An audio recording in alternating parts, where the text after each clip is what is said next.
Here's another tip on how to do the fingerless wolf whistle. It's that loud whistle you hear over an applause.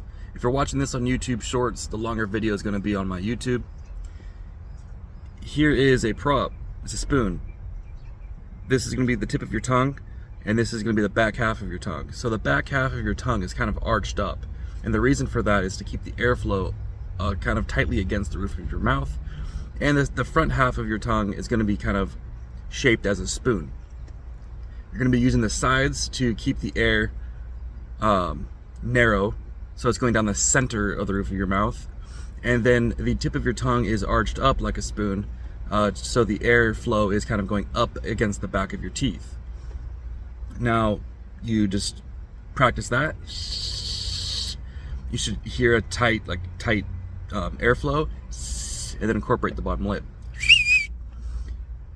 So there are a few other things to consider. One is there are many ways to conceptualize this whistle, to explain it. When I was practicing, people will tell me different ways to think about it and like how to place your tongue. You have to try them all until one works for you. I think this is a good example because it really helps you focus on the shape of your tongue for really narrowing the flow of air.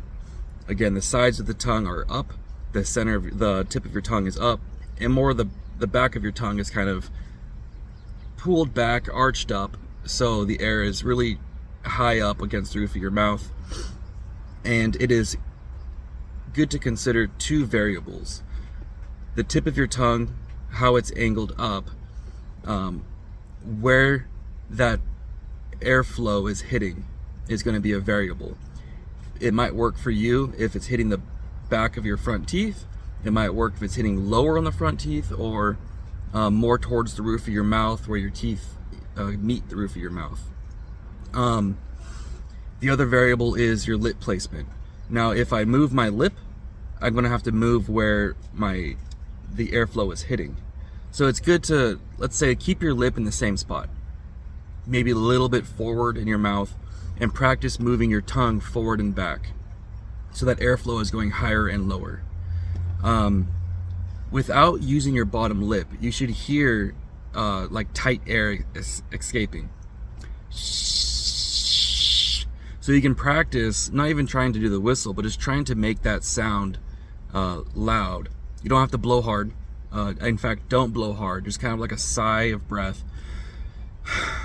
But you want to take that, and because there's going to be a tight opening where the air is flowing through, it should sound like there's a lot of pressure behind it.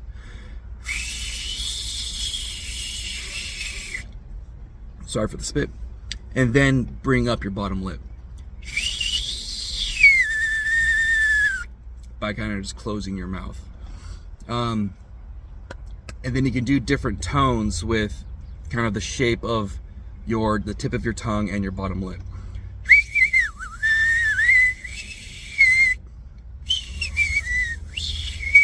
I don't know if the camera's picking it up. There's slight variation.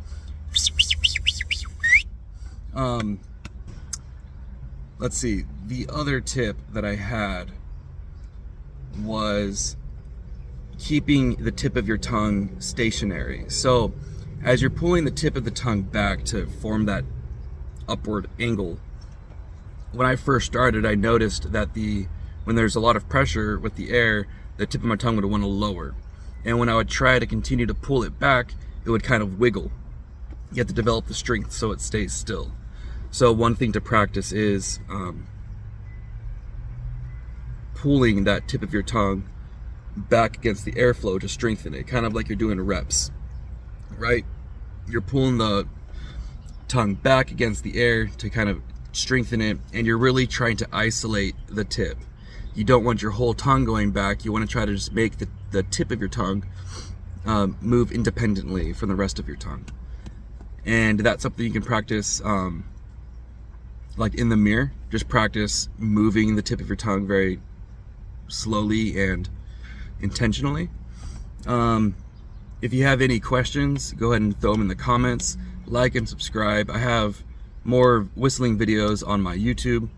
The reason why I put whistling videos is because that's what the people want. I post other videos and they get no views.